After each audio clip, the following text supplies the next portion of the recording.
அது உங்க நிலமாவே இருக்கட்டும். கோயில் கட்டி முடிச்சதுக்கு அப்புறம் சொந்தம் கொண்டாடுறது தப்பு இல்லையா? இத பாருங்க தம்பி, பஞ்சாயத்துல நாங்க உங்களுக்கு நிலம் வாங்கி தரோம், அதை நீங்க வாங்கிக்கங்க. எங்களுக்கு எங்க நிலம் தான் வேணும். வேணா அந்த கட்டின கோயில தோண்டெடுத்து வேற இடத்துல வச்சுக்கோங்க. பசு பால் கொடுக்குங்கிறதுக்காக கும்புல கறந்தா பால் வராது, மடியில தான் கறக்கணும். அதே மாதிரி சாமி எல்லா இடத்துல இருந்தாலும் கும்பிடுறதுக்குன்னு ஒரு இடம் வேணும். அதுக்கு பேருதான் கோயில். அதை தூக்கி வச்சு விளையாடுறதுக்கு மனுஷனுக்கு சக்தி கிடையாது. அதுல போய் நாம தகராறும் பண்ணக்கூடாது. ஒரு மனுஷன் எதுக்காக தர்மம் பண்றான் தெரியுமா? எதிர்காலத்துல அவன் குழந்தை தர்மத்துக்கு கையேந்தி நிக்க கூடாதுங்கிறதுக்காகத்தான். அந்த தர்மம் நிச்சயமா என் குழந்தைய காப்பாத்தும் நான் நம்புறேன். உன்னோட ஆத்திரத்துக்கும் கோபத்துக்கும் ஒருத்தரோட வாழ்க்கை தான் கிடைச்சதா? ஒழுங்கு மரியாதையா நான் சொன்னதெல்லாம் தப்புன்னு மன்னிப்பு கேளு. எனக்கு வேண்டியது உங்க பொண்டாட்டியோட மன்னிப்பு இல்ல, காத்துல போன என் மான மரியாதை. எந்த ஊர்க்காரங்க முன்னாலே அவதூறா பேசினாங்களோ அதே ஊர்க்காரங்க முன்னால என் புருஷனுக்கும் எதிர்த்த வீட்டுக்காரிக்கும் எந்த விதமான சம்பந்தமும் இல்ல, நான் சொன்னதெல்லாம் பொய்ன்னு பெத்த புள்ள மேல சத்தியம் பண்ணி சொல்லணும். அப்படி சொல்ற வரைக்கும் என்ன ஆனாலும் சரி, என் உயிரே போனாலும் சரி, இந்த வீட்டை விட்டு நான் போக மாட்டேன். குட்டி, உங்க அம்மாவை கூட்டிட்டு தெருவுக்கு போ. வாங்க மம்மி போலாம். விடுறே சனியனே, செருப்பால அடிப்பேன். ஏயா 1000 தான் பொண்டாதி தப்பு பண்ணிருந்தாலும் அனுசரணையா போறதை விட்டுட்டு எவ்வளவு ஒருத்திக்கிட்ட போய் என்ன மன்னிப்பு கேட்க சொல்றது இல்லாம அவ பேச்ச கேட்டுக்கிட்ட என்ன சத்தியம் வேற பண்ண சொல்றியே, எல்லாம் ஒரு புருஷனா? இதுவரைக்கும் அப்படி ஒரு நினைப்பு உனக்கு வரலனா அது உன் தப்பு. இதுக்கு அப்புறமா அந்த நினைப்ப உனக்கு உண்டாக்கலனா அது ஏன் தப்பு. என் மனுஷத்தன்மை மறத்து போறதுக்குள்ள மரியாதை. உங்களுக்கு பஞ்சம் மட்டும்தான் தெரியுது. இங்க எல்லாமே அளவுக்கு அதிகமா தான் இருக்கு. காடுகள் அதிகம், மரங்களுக்கு பஞ்சம். ஆறுகள் அதிகம், ஏரிகள் அதிகம், தண்ணீருக்கு பஞ்சம். காரங்க அதிகம், பொருளாதாரத்துக்கு பஞ்சம். நிலங்கள் அதிகம், விவசாயிகள் அதிகம், விவசாயத்துக்கு பஞ்சம். வியாபாரிகள் அதிகம், உற்பத்திக்கு பஞ்சம். மருத்துவர்கள் அதிகம், மருத்துவமனைகள் அதிகம், சுகாதாரத்துக்கு பஞ்சம். நகரங்கள் அதிகம், நாகரிகத்துக்கு பஞ்சம். நீதிமன்றங்கள் அதிகம், தீர்ப்புக்கு பஞ்சம், நீதிக்கு பஞ்சம். அரசியல்வாதிங்க அதிகம், உண்மையான ஜனநாயகத்துக்கு பஞ்சம். இப்படி அதிகம் இங்கதான் இருக்கு, பஞ்சமும் இங்கதான் இருக்கு. உங்களுக்கு பஞ்சம் மட்டும்தான் தெரியுது. இங்க எல்லாமே அளவுக்கு அதிகமா தான் இருக்கு. காடுகள் அதிகம். ரொம்ப பிரமாதமா சண்டை போட்டேன். உன் பேர் என்னப்பா? உன் வேலையை பார்த்துட்டு போயா. கோச்சுக்காக தம்பி, ஒரு நல்ல விஷயத்துக்காக தான் கேக்குறேன், சொல்லு. சத்திவேலு, என்ன பண்ற? எங்க அப்பா கொல்ல மட்டம் வச்சிருக்காரு. கொஞ்ச நேரம் பட்டறையில சம்மட்டி பிடிப்பேன், மிச்ச நேரம் இந்த மாதிரி திமிர் எடுத்த பசங்களுக்கு சுலுக்கு எடுப்பேன். நீதான் பாத்திய.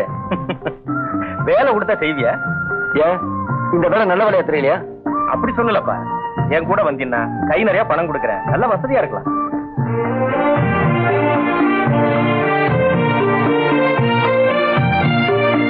என்ன யோசிக்கிற? எங்க அப்பனை கேட்கணுமியா? சரி வா கேட்கலாம். என்ன கேட்கறது? மக்கள் சோப்பு டப்பா மாதிரி. அடுத்தவங்க படுற கஷ்டங்களை பாக்குற போது என் குடும்பத்தோட கஷ்டம் எனக்கு மறந்து போகுது.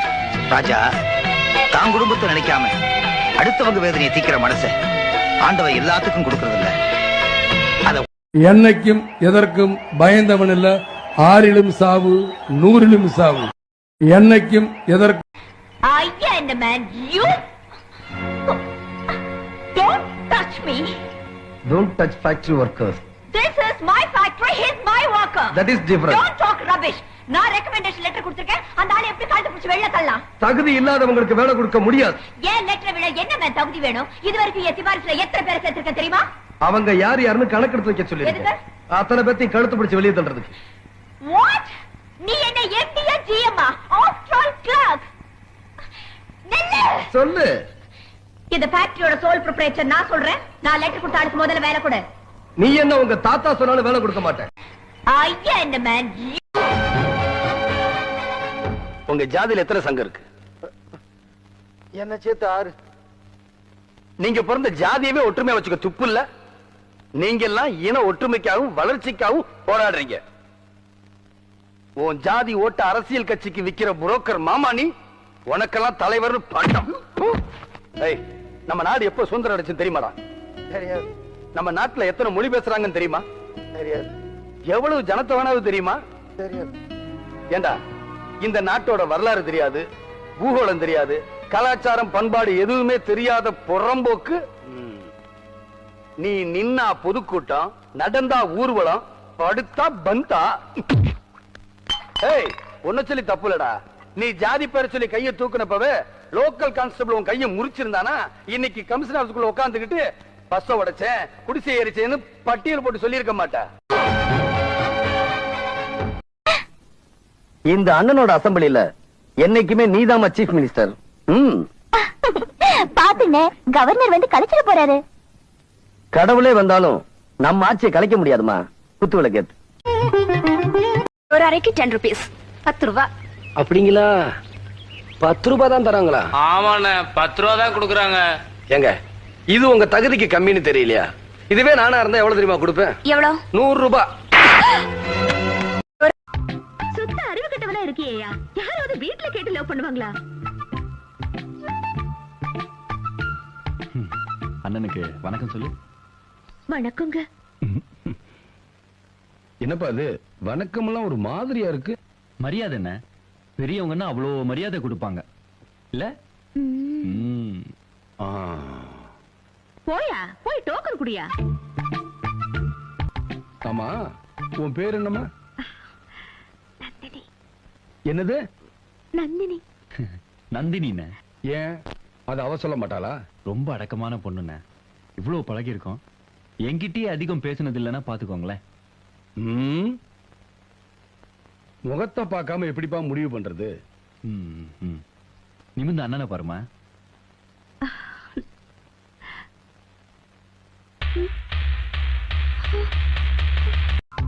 சுத்த அறிவு கட்டவனா இருக்கியே. ஏயா ஒரே ரத்தத்துக்குள்ள ரத்தம் பழி வாங்கணும்னு வெறிபிடிச்சு அலையறீங்க? கடவுள் இந்த ஜென்மத்துல நம்மள மனுஷனா பிறக்க வச்சதே சந்தோஷமா வாழணுங்கிறதுக்காக தான். இப்படி சண்டை போட்டு சாகிறதுக்கு இல்ல. தப்ப மன்னிக்கிறதா மனுஷனோட பெருமை.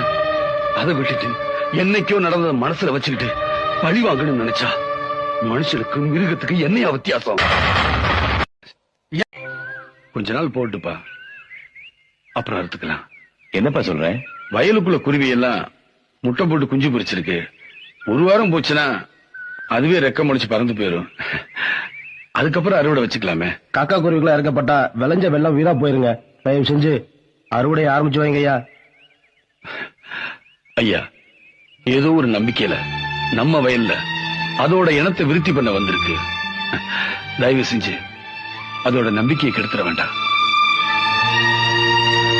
மிஸ்டர் பிரபாகரன், இதற்கு முன்னால ஒரு தடவை போலீஸ் ஸ்டேஷனுக்குள்ளே நுழைஞ்சு போலீஸையே தாக்கிருக்கீங்க இல்லையா? அது முடிஞ்சு போன விஷயம். இப்ப நடந்ததை தான் நீங்க விசாரிக்கணும். போலீஸ் ஸ்டேஷன் கோர்ட்டுன்னு வந்துட்டாலே நீங்க செஞ்ச பழைய தப்பெல்லாம் விசாரிக்க தான் செய்வோம். நான் நிரபராதின்னு அந்த நீதிபதியை சொன்னதுக்கு அப்புறமும் தப்புன்னு நீங்க சொன்னா நீதிமன்றத்தை அவமதிச்ச குற்றத்திற்காக உங்களை கூண்டில் ஏத்த முடியும் தெரியுமா? மிஸ்டர் பிரபாகரன், நீங்க ஒரு வக்கீல வச்சு வாதாடுறதா நல்லதுன்னு நான் நினைக்கிறேன். ஏன்னா உங்களுக்கு சட்டம் தெரியாது. எனக்கு தர்மம் தெரியும், நியாயம் தெரியும், நீதிக்கு தலை வணங்கவும் தெரியும். மிஸ்டர் பிரபாகரன்,